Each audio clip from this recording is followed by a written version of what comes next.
What's up, everyone? I hope you are doing well and fantastic. It's been a few weeks, but we are back. Schwan and I are here for episode 214 of the MMA Ratings podcast. We are catching up on a lot of different things to talk about. But before we jump into all that, Schwan, why don't you let everybody know how you're doing, sir?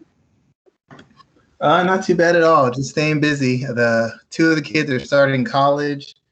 I think one of them is gonna take a semester or a year off, and then probably move back to Houston area and live with her aunt and her aunt's wife, and kind of take a little bit of time off before she starts back in school.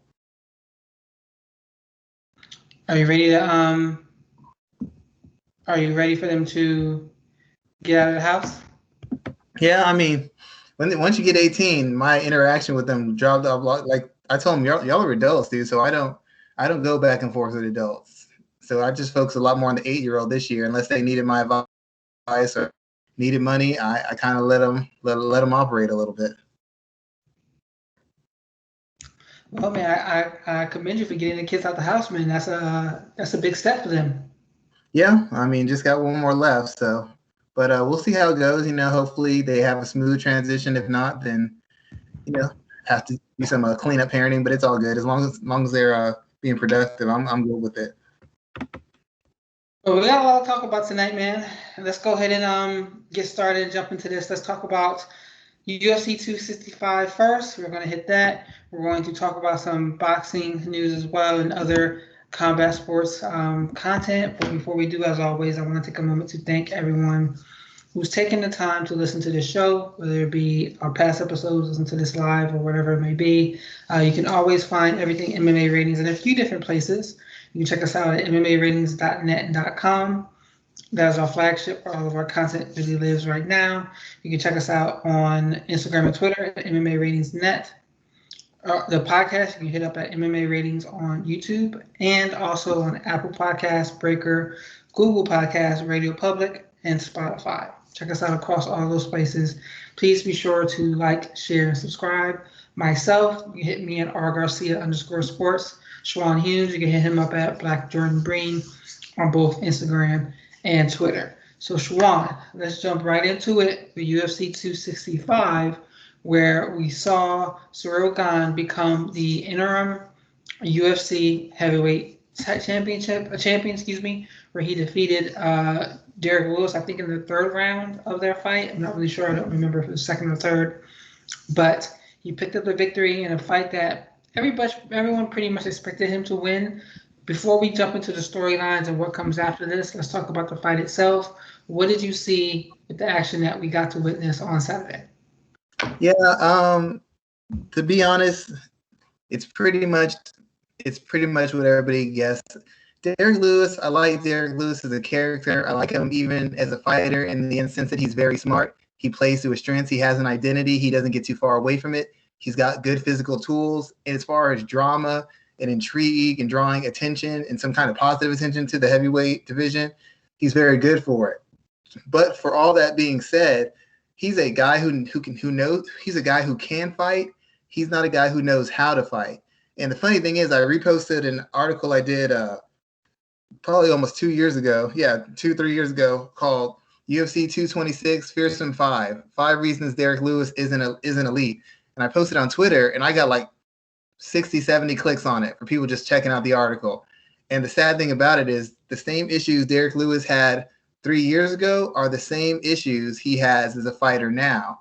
And it just gets covered because he's in a division where most of the fighters are fatally flawed in one aspect. Either they don't have good cardio, they have good offense, but they don't have good defense, or they have decent offense and they don't have good defense, or they lack size, or they lack power, or they're old. A lot of the stuff Derrick Lewis gets by on is being an opportunistic fighter who can hang in and who's got enough power where he can end a fight at any time if you make any mistake. And he's in a division full of fighters who are A, physically flawed, B, technically flawed, and B and C, prone to mistakes, which allows a guy with basically average fight skills to move up into the top three of a division. Outside of heavyweight and light heavyweight, can you think of any other division where a guy with Derrick Lewis's fight skills, actual skills, would be higher than maybe even 15? I'm trying to sit here and think. A division where someone not in the UFC. Yeah, exactly my point. He basically can punch hard. He's a decent striker. His power and the creativity, he's got good timing. He's smart enough to be a counter puncher because he knows he's big and tough. He can take a certain amount of punishment, and his counters, guys can't handle his counters. But if you look at the technique he uses, he doesn't double a triple jab. He doesn't throw a lot of leg kicks inside or outside. He doesn't have side kicks. He doesn't have any sort of spinning kicks. He doesn't have a really good, clean, consistent right hand or counter left hook. He basically throws big bombs and big kicks when guys come forward, and that scares him off. That's what he does. I've never seen a guy with his skill set in any other weight class do anything outside of regional MMA. But because of the nature of heavyweight MMA, Derrick Lewis has been able to go from a nobody to a guy who's considered top 3 in the world at the division without really any discernible actual skill set. He can't wrestle. He can't really strike. He can't really grapple.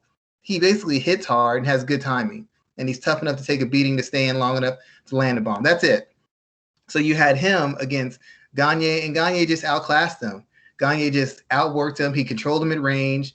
He threw off his timing. He avoided the few big shots Lewis had. When Lewis was able to get in positions where he could clinch him, Lewis isn't good enough at clinches. He usually gets clinches because he's strong or his opponent is trying to clinch so they can muffle his power. But Derrick Lewis doesn't have any intermediate skills. He's not good at boxing at range. He's not good at boxing at mid-range. He's not good at boxing and clinching on the inside.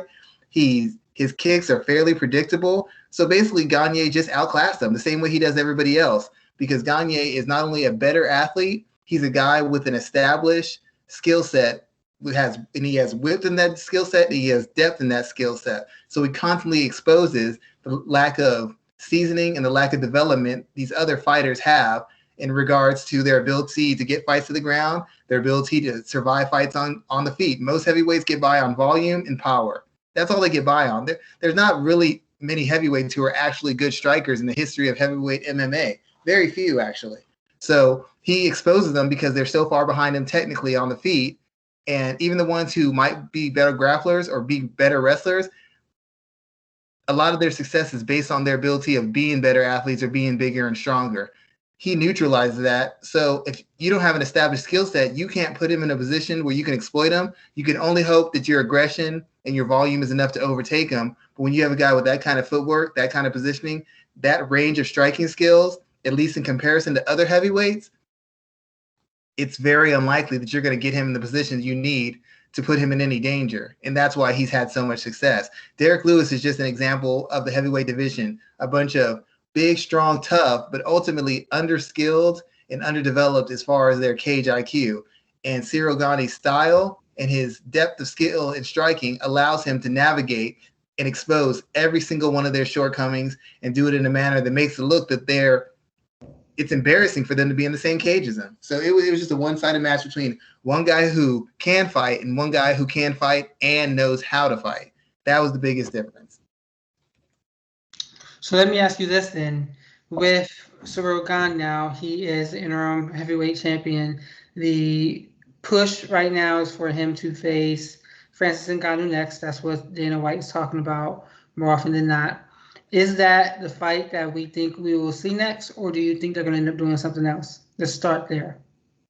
I mean, I guess that'd be the biggest fight. I mean, Ngannou wants a money fight. If he can't get Jones, the biggest other fight in division would be Gane. And Gane being undefeated and being a former teammate of his who still coaches under the coach who Ngannou says cost him his first world title against Stipe Miocic. That has a storyline and that has interest. You have a guy who knocks everybody out with only a few hiccups and a guy who outclasses everybody with no hiccups. And they both came from the same camp. They both came from the same country or started training in the same country. And now each of them has a heavyweight belt. That's a fight you can sell because whoever wins that fight is legitimately the best heavyweight in the world decisively. It's really the only fight out there. If they're not going to pay Jones, then there's no other fight out there for Ngannou to take outside of Gane. And there's no other fight that Gane could possibly want outside of fighting Ngannou. What's the point of fighting anybody else at this stage? Fight me, defend his interim title against Miocic, defend his interim title against John Jones. That doesn't do any good. He might as well just go for and dispute it, because that just increases his salary, his wallet, and that makes him look a lot better if he can beat Ngannou. So with this, we have Francis Ngannou as the champion right now, as the main champion. I'm still calling him the undisputed champion. I'm not really, dealing with the other bullshit that they got going on. What is a tougher matchup?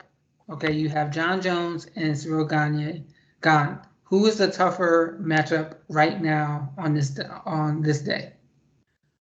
Well, I mean, athletically, it has to be Ngannou, because he is not just no. So I want to pose this as Ngannou is the focal point. Who is the tougher matchup for him, Jones or Gane? I guess most people say Gane. I still would say Jones, because outside of knocking Jones out, I don't know what he would do against Jones.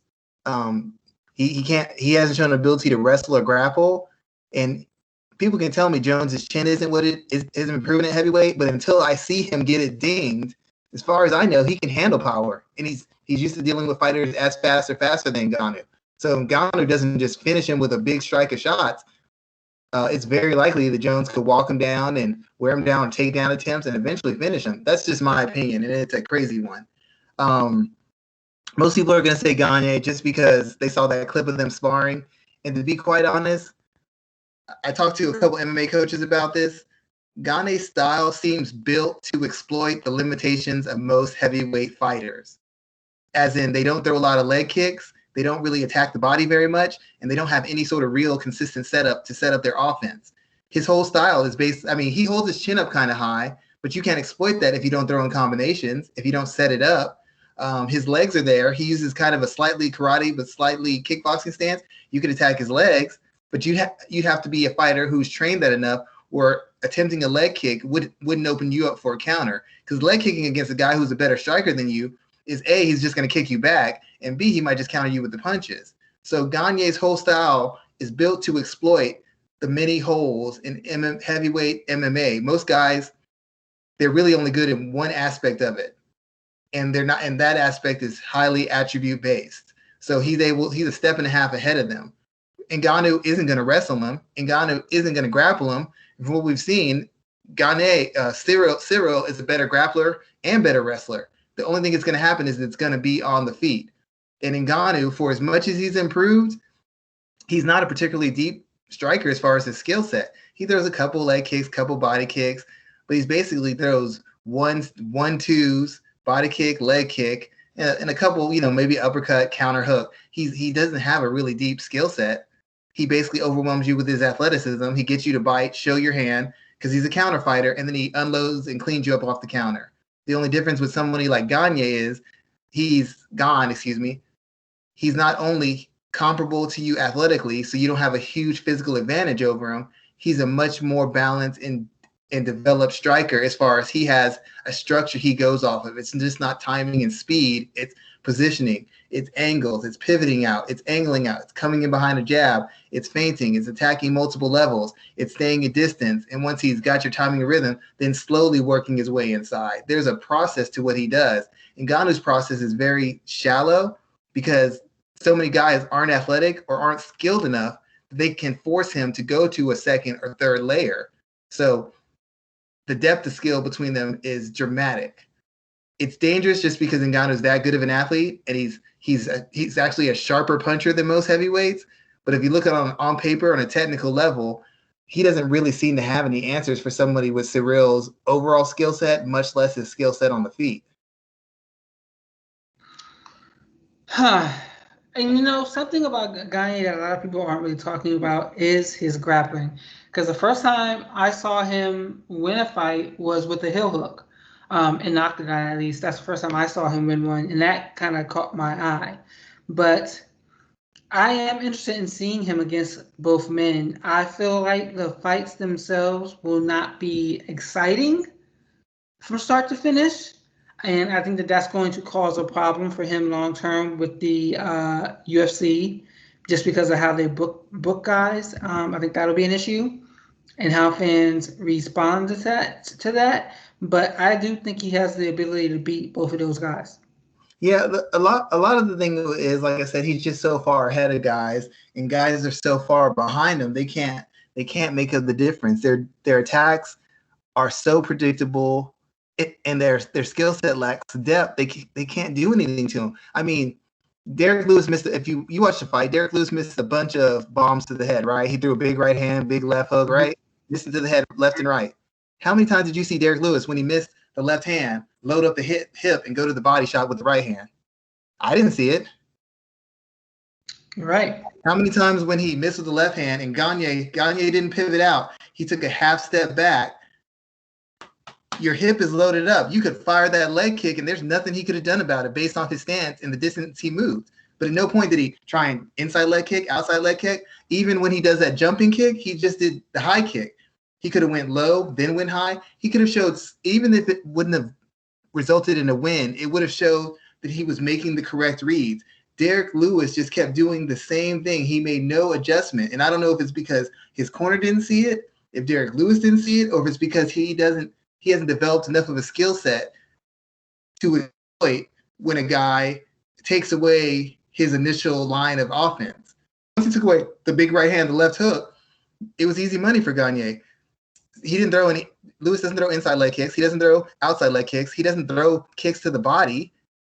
He doesn't throw punches to the body. He doesn't throw head combinations or head body combinations.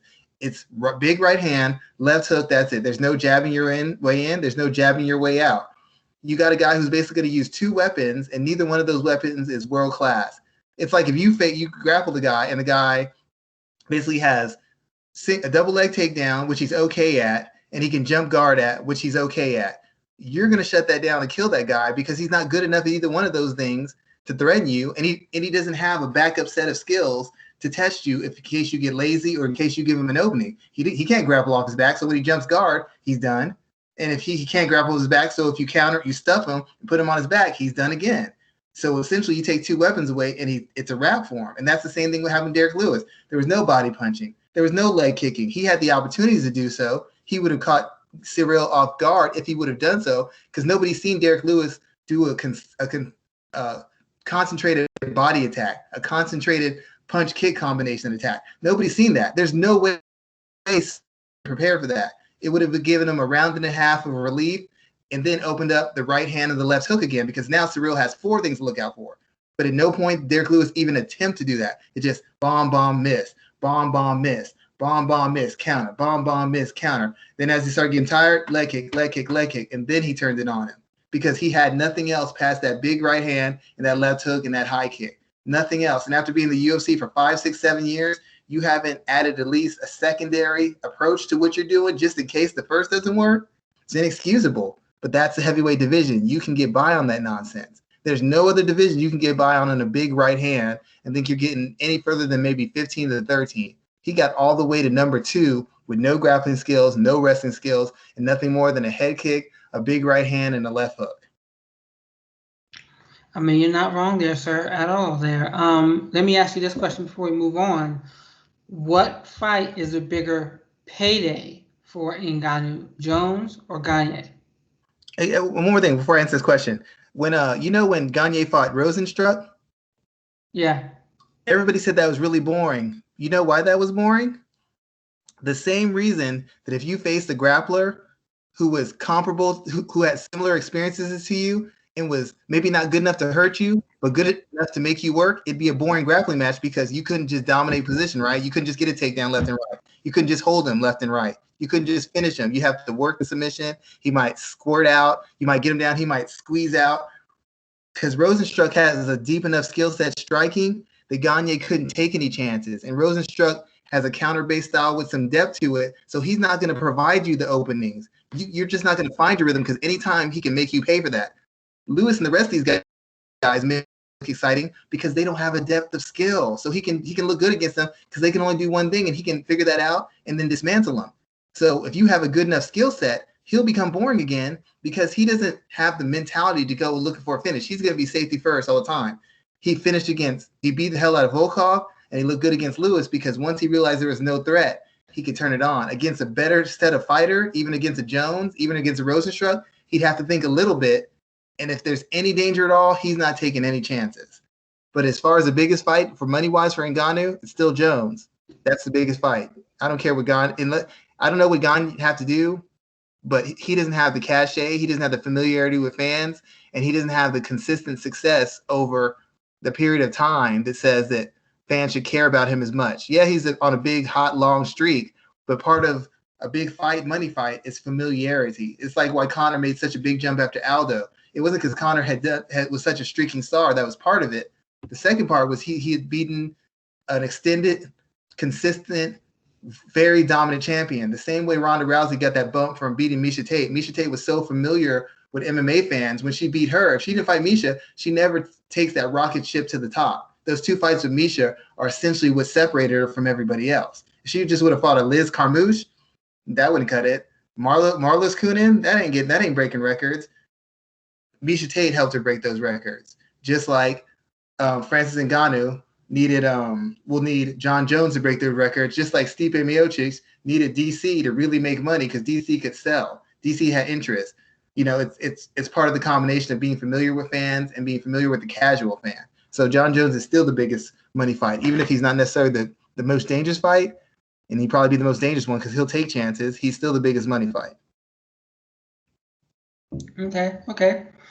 Let's look at the rest of UFC 265, where Jose Aldo looked very, very good in the co-main event there against was it Pedro Munoz he fought? But yes, he looked sir.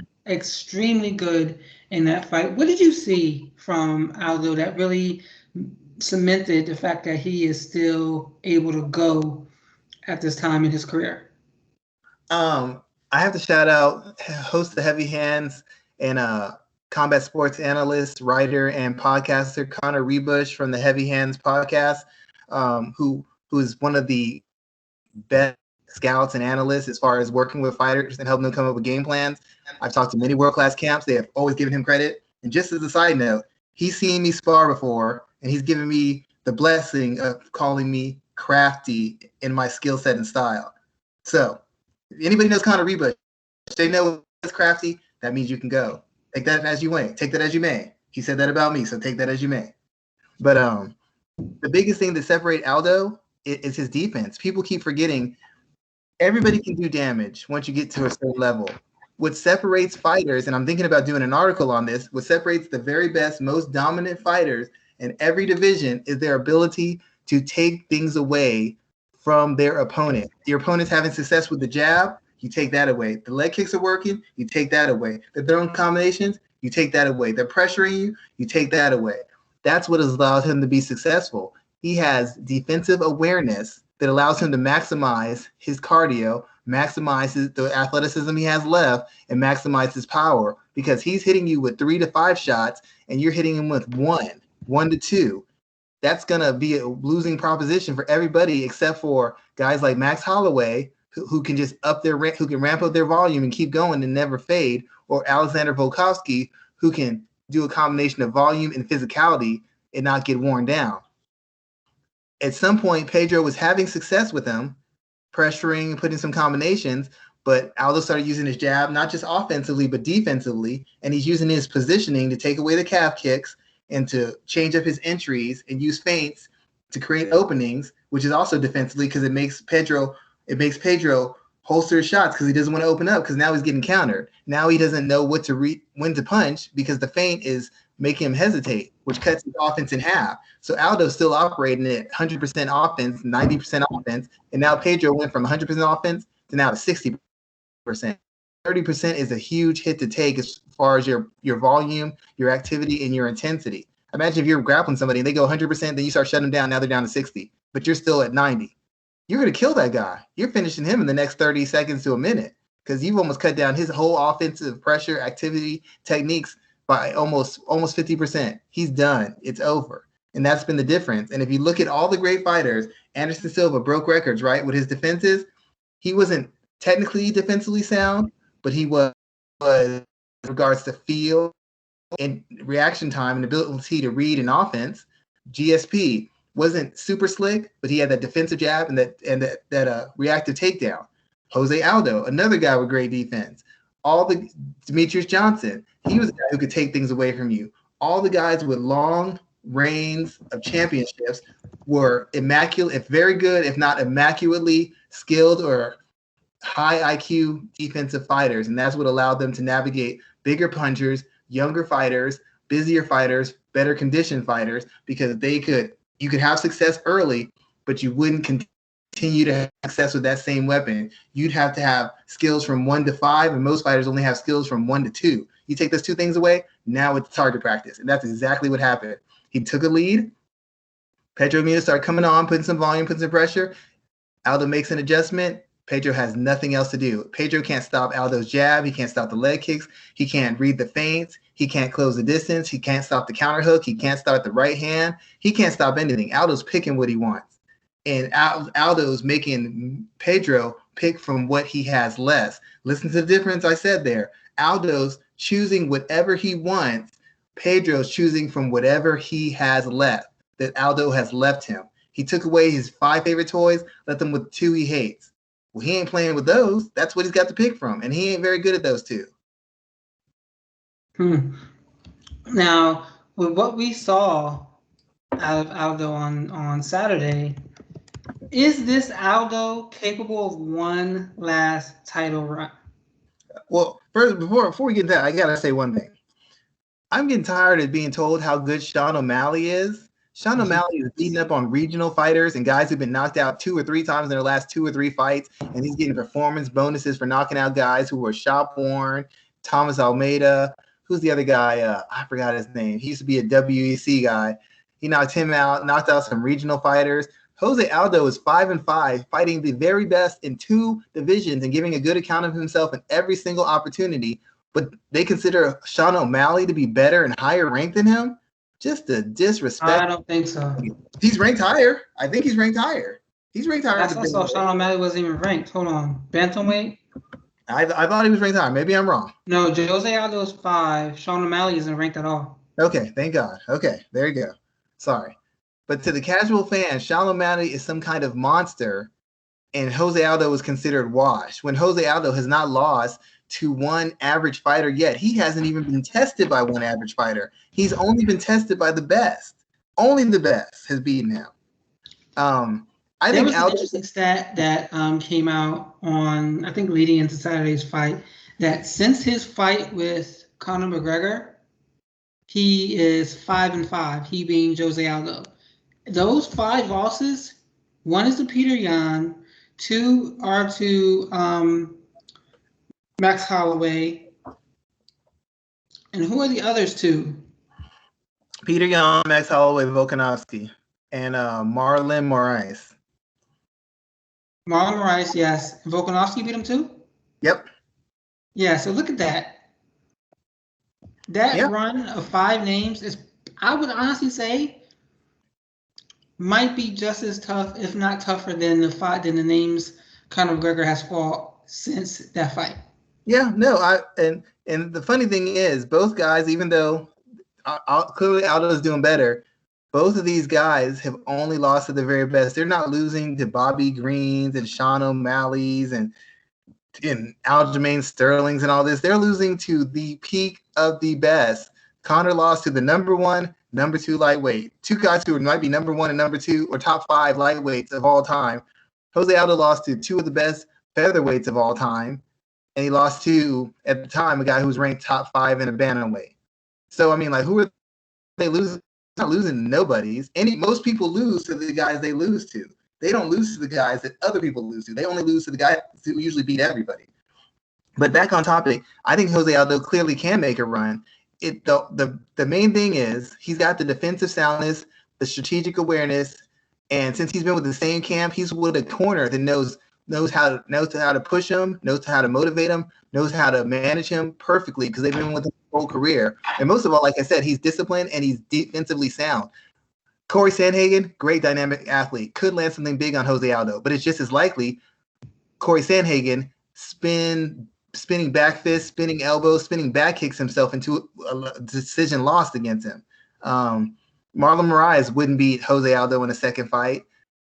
I don't know. I mean, Peter Yan still has a pretty good shot. I think Jose Aldo would beat the hell out of Aljamain Sterling. I don't think Aljamain Sterling beats Jose Aldo. Jose Aldo might stop Aljamain Sterling inside of 4 rounds. I really believe that. The only person who I say might really give him a problem, TJ Dillashaw. If Dillashaw's chin holds up, then he could probably beat Aldo because he's not going to get tired. He's going to keep on throwing volume. He's going to keep on pressuring. He's going to keep on leaning on him. But in the same instance, Aldo's not going to let him off the hook like Sandhagen with spinning elbows and spinning back fists. Aldo's going to put a jab, leg kicks. He's going to pivot. He's going to pivot out. He's going to angle out and walk TJ Dillashaw into all sorts of shots. And if Sandhagen is rocking him and putting him on his heels and putting him on his back or putting him on his knees, then Aldo might clean him up and knock him out. So anybody in the top 5, I say Aldo's a live dog against because of his defensive awareness and the fact that he can control the pace with his defense and his footwork, and he can punish you for every offensive move you make with his jab and his counterpunching. His jab is world class. His counterpunching is world class. His defense is world class. You have to be a special fighter to put a combination on Jose Aldo consistently. One, you got to be highly skilled, or you just have to be super tough because there's a price for pushing Jose Aldo. Chad Mendes learned that price. Even Peter Yan learned that price. Pedro Munoz learned that price. There's a price. Even when Max Holloway beat Jose Aldo twice, people forget that first round and a half, Jose Aldo was kicking the shit out of Max Holloway. There's a price to get to Jose Aldo, and most of them don't want to pay it, and the rest of them can't afford to pay it consistently. They can afford to get it. They can't afford to maintain it. It's like a luxury car. You can afford to land a couple shots on them. You can't afford to keep on landing those shots on them. You can't afford the maintenance, the price it's going to cost for how much damage he's doing to you every time you do that. So Jose Aldo's a very live dog. He puts another win or two together. He's in the title contention right now. He beats Dominic Cruz. I don't know who he doesn't beat. Casey Kenney, Dominic Cruz, Aljamain Sterling. He beats all those guys. Sean O'Malley, he might kill Sean O'Malley. Who else? I mean, outside of Peter Yan and TJ Dillashaw, I think those are both a 50-50 fight with Dillashaw, 60-40 with Yan. But everybody else, at best, is 60-40. At best, maybe 50-50. But Jose Aldo is a live dog against anybody. And most of the guys in the top 10, he beats them and beats them easy. Hearing you say that makes me think of the song that Justin Poirier walks out to, Pays the Cost to Be the Boss by James Brown. Yep. If you're going to beat Jose Aldo, you're going to have to beat that man, and you're going to pay for it along the way. Yeah, one last thing. It's like I said with the defense. Most fighters, and you know this because you work with fighters and you used to fight. You understand this. The same thing with grappling. Most guys don't learn how to be defensively sound, defending off their back, defending takedowns, defending submissions, working their way out of them. They don't really focus on that. They focus on getting a submission, getting a takedown, controlling position, as if they're going to be the only one dictating terms in a fight. They don't work on defense, and defense is one of the hardest things to pick up late in your career. If you've never been defensively sound, by the time you figure out, I need to pay attention to my defense, you've taken so many beatings. Your chin can't take anything. Gray Maynard, in his last 3 fights in UFC, was actually defensively sound, but his chin was gone. He depended on it too long. He had nothing left, so even when he's fighting textbook defense, the minute he gets clipped at all, he's done. So, guys, you can't figure out defense late. Defense is something that will give you some rough spots earlier because it takes a while for you to learn the timing and the techniques, but it's something that will extend your career because it allows you to navigate a loss of speed, a loss of power, and a loss of durability. So when these guys lose their chins and their athleticism, they're garbage. They don't know how to get away from shots. They don't know how to slip shots. They don't know how to control you with feints and footwork, and that's why they get exposed the minute they lose a half a step. Jose Aldo's lost the whole 2 steps, and he's still world-class at another weight class with a bigger weight cut. Do you know how good that makes this man? Mm-hmm. It really makes him exceptional. Exceptional? Yes. Vicente Luque with a big victory over Michael Chiesa, and the way he finished really kind of counts a lot to that conversation. Is Vicente Luque next up for the 175-pound title? I mean, they're running through contenders. He's either going to have to, maybe they put him in with a Leon Edwards, because Leon Edwards is the only guy who has justifiable argument. Leon Edwards, possibly. And that Gilbert Burns already said he's not going to fight him. So it's basically Leon Edwards, Gilbert Burns, and I guess Vicente Luque, who have the best opportunities to move forward. And he's an exciting fighting. He's had 2 very exciting wins back to back. And while I wouldn't favor him over the champion, it is an interesting matchup because he can punish him on the feet. I don't think his cardio holds up, but he can punish him on the feet, and he's a good enough grappler where even if Usman gets a takedown, he can hit a scramble and snatch a submission. He's that good an athlete, and he's at least opportunistic enough as a grappler to finish and do so decisively. So he can't be more than maybe a fight off. He could be next, or maybe he's a fight off. He's probably gonna have to fight at least one more time. They'll probably put him against Leon Edwards. I didn't expect him to win that fight, but I was very impressed by how he won it and how decisively he won it. Yeah, I mean, there's no questions asked. That is kind of what caught me as well too. I wasn't expecting him to submit Kiss, and not like that. Yeah, Kiss is MMA wise, he's a very good grappler. He is a very good grappler. I would not have bet anything to say that Vicente would have finished him by submission. Nope, sorry. I call a lot of things. I did not call that. Oh, last thing. Well, we got 2 more talking points. Huh? Oh, go ahead. We got 2 more talking points in reference to UFC 265. Tisha Torres picks up a big win against Angela. There were some different wrinkles to Angela Hill's game, but it went kind of how I figured it was going to go, that she couldn't deal with the overwhelming pressure that Tisha Torres was going to bring to the fight. I'm curious because you're a very smart fight fan. You used to coach. What are these wrinkles that you saw from Ms. Hill? Because I mean, if you look back at the first time Tisha Torres fought Angela Hill, Tisha won off of her wrestling. She was able to take Hill down multiple times and secure the positions, and Hill couldn't get up. All the takedowns in this fight came from Angela Hill. She took her down 3 times. She advanced positions. She advanced to knee on belly. She advanced to mount.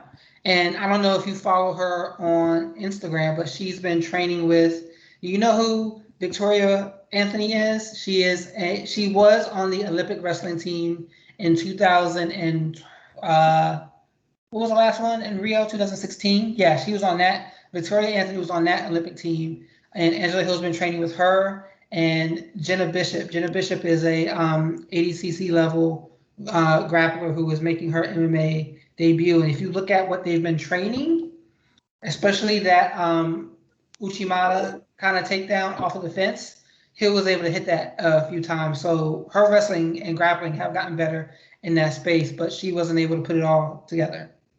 Okay. From the first fight, yeah, I could have sworn Tisha took Hill down once or twice. I could have sworn I saw that. Maybe I didn't. In the second fight? Yes. Let's check. I want to say she took it down at least once. But my biggest issue, while you're checking on this, my biggest issue with Angela Hill isn't that I don't think she can wrestle. To be quite honest, before she started working with these girls, based on her physicality and how she works from the clinch, I don't know why Angela Hill doesn't take more girls down in the first place. She's physically stronger than most of them. And the fact that she dominates and clinches with knees and control basically sets her up perfectly to, if nothing else, sweep a leg and throw him, or snap down and drag him. It's not like she wrestled before.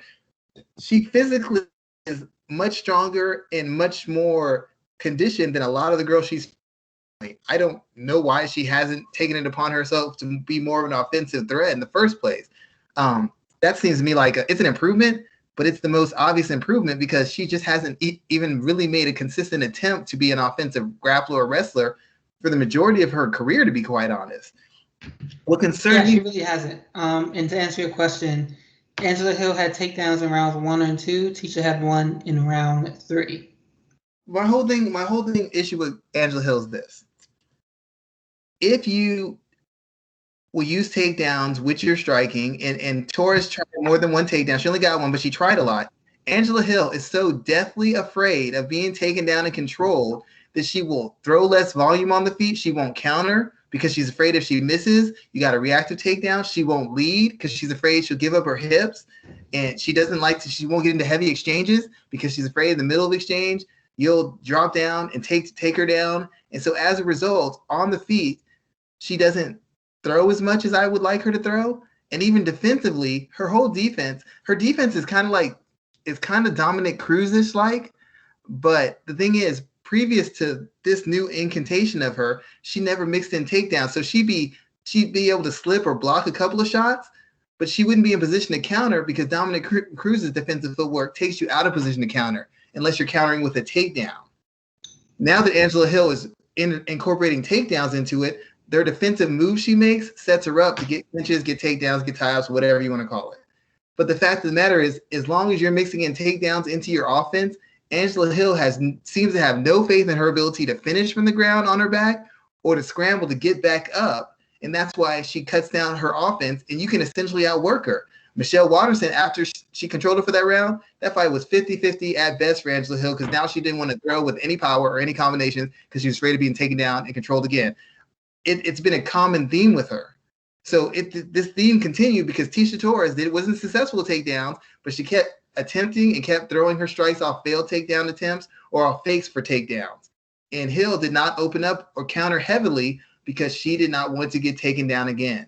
And I don't know if it's because she's afraid of getting tired or she's just afraid of getting worked over or she's afraid of getting controlled. But her work on the feet was not half as much as Torres. And I understand Torres throws a lot of volume, but if Hill throws, maybe a 2 to 3 punch combination hard consistently, she can find Tecia Torres. Tecia Torres' defense isn't really great, but she throws so much that when you get into these extended exchanges, up takedowns attempts for her. Angela Hill wanted to minimize takedown attempts by minimizing her strikes and hopefully being able to win with her own takedowns and be able to advance position. But she wasn't able to control her for the entirety of rounds, and she never did enough damage to make up for the fact that she was getting beat 4-1 on the feet. So while there's an improvement, to me, it was an obvious one. One, I don't know why she didn't do at least 2-3 years ago. And she still has the biggest problem of she gets so defensive as soon as the takedown threat is there. As good as a striker as I'm told she is, she drops down by 50% the minute she realizes you're going to actively try to take her down because she doesn't want to open herself up to it. And I don't understand how you are in a sport like mixed martial arts and you are deathly afraid of being taken down. You essentially take off half your offense because you can't throw certain kicks, punches, or use certain setups because they're going to create takedown opportunities. So there's one thing we don't talk about Angela Hill with Angela Hill enough. I think we really should. She's 38 years old. How much is that? Doesn't look a day over 28. She doesn't. I mean, the woman does not age whatsoever. She doesn't even scar, it looks like, after her fight. She does not age. She will never age. She's 38 years old. How much is that playing? Because it looked like she looked a little bit slower on Saturday. How much is that playing into what we see from her fight in and fight out? I think that's part of it. I think she has lost a step or two. She's obviously still a better athlete than a lot of girls, but she has lost a step or two. And then also when you factor in the fact that now when you make a takedown threat, once again, she gets real hesitant to fire off, which means whatever speed she has left, whatever explosion she has left, she's reining it in because she doesn't want to subject herself to being tied up against the cage or dragged down on the ground. So she hinders herself also because of the hole in her game. Technically, strategically, it hinders her. It makes her opponent's job easier. Technically, it hinders her. It makes her opponent's job easier. But yes, she's no longer the dominant athlete. She was a dominant athlete maybe 2 years ago, and she couldn't put 2 wins together to save her life. And now she's becoming a better fighter. She's fighting smarter. She's showing a better array of skills. But now she doesn't have the physical tools. If she would have had this 2 years ago, she takes someone down, she'd probably just run them over. But now she doesn't have those physical tools anymore. So of who she was as a fighter, certain things that would be kill positions for her now are no longer kill positions. The certain things she could dominate in clinches and physically control people, she can't do that anymore. And she's not going to be able to do that much moving forward. So I like the growth from her, but it's so late in her career. I don't know if it's enough to turn anything around. And even at her peak, she was never great. And now she's a step and a half slower. Still looks like $1 million, but she no longer is $1 million athlete. Very true there, sir. Is there any UFC 265 you want to talk about before we move on? Nah, I think that's it. All right, good stuff. We got some interesting news from boxing. I think yesterday the news dropped, but Earl Spence is out against Manny Pacquiao due to an eye injury, and I can't. Your genius, Ugas, is Yeah. in instead. He's a Cuban fighter. What do we know about him, and what should we be prepared for with this fight with Pacquiao? He's tough. He's physically strong. He's got a good base of skills fundamentally. He hasn't beaten a named fighter as of yet, but he's given every elite or named fighter he's faced a good contest. He's athletic. He's fairly young. He's durable, and he's an elite fighter. Maybe he's not. I won't say elite. He's world class. Maybe he's not elite. He hasn't beaten a guy who's ahead of him, so I can't say he's elite yet. He's a true test, successfully for a guy like Manny Pacquiao, who's not at his peak anymore, given his age and given his activity. This is a tough fight. It's not. I would still favor Manny, but it's not an open and shut case. I think if Manny wins it, it's going to be based on his work rate and his movement.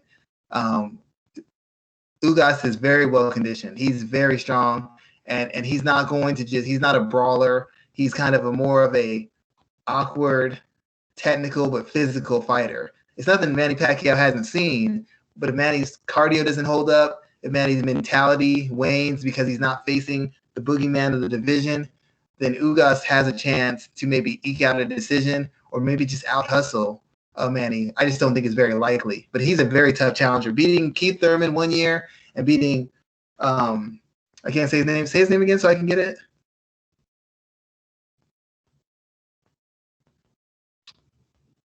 Let me look at it again. Hold on. Your genius, Ugas. Genius Ugas. Beating him and beating Thurman back to back is probably one of the better resumes in the welterweight division recently, because anybody who's got a better one has probably fought Errol Spence. Danny Garcia in his last two fights would have a better one, but that's because he fought Errol Spence. Sean Porter would have a better one, but because he fought Errol Spence. But outside of that, he's still facing a top 10-ish, top 7 type guy. And given the fact that he's 42 and he's not putting the fight off and he's continuing with the fight, that tells you that Manny Pacquiao either A, needs the money, or B, he just wants to be great. And beating Ugas is going to be another feather in his cap, and it's going to give a lot of other people ammunition to say, hey, this guy is better than Floyd. Maybe Floyd was better at his peak, but Manny's peak has lasted over 7-8 weight classes in over 20-something years. And he might just be like the LeBron James compared to Michael Jordan. Michael Jordan never lost a title fight, a title championship run in playoffs, but in the same instance, LeBron is considered better because of his longevity in how many wins and how many statistics he's put up as a result of fighting for so long through so many games and being in a position to win so many championships. He's winning on length and numbers instead of winning on peak performance.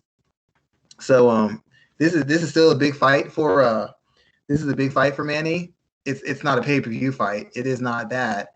And it's not the challenge that Spence is, but I don't want anybody to think that Ugas is not a legitimate challenger. He's not the most dynamic. He's not the prettiest fighter, but he is a world-class fighter.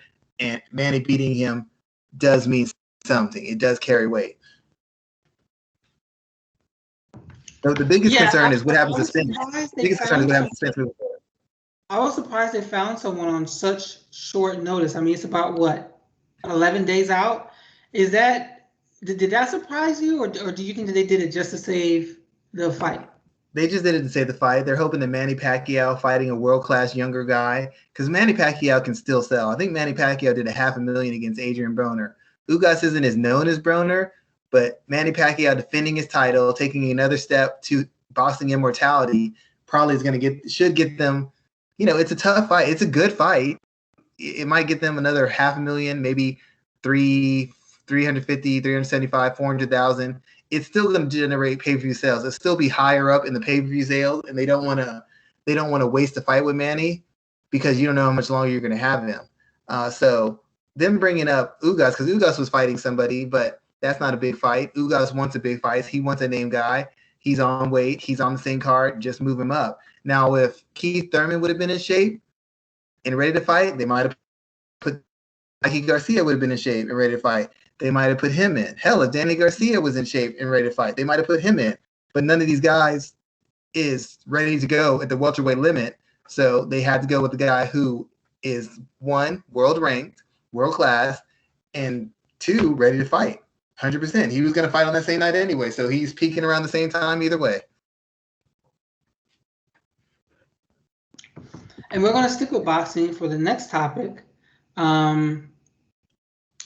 We are going to see Anderson Silva and Tito Ortiz box on Triller. Schwan, what the hell is happening here? Well, I get why Anderson's doing it. It's a money fight. Tito's going to talk some trash. Tito still has some cachet. He's got some popularity. And after beating Julio Cesar Chavez Jr., it's another payday.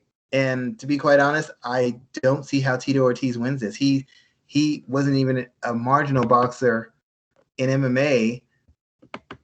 I have no idea how he wins this fight. He can't box. I mean, he could clinch and clutch his way, and maybe Anderson will showboat his way, and it goes to a decision. But him actually beating Anderson Silva in a boxing match, I don't know that there's many MMA fighters from any weight class, from welterweight to middleweight to light heavyweight to heavyweight, who I would actually bet against to beat Anderson Silva in a straight up boxing match.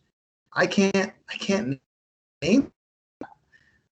I'm sorry, I can't name too many at all. Anderson, as far as mixed martial art, is one of the maybe the most unique as far as he's got idiosyncratic technique and an approach.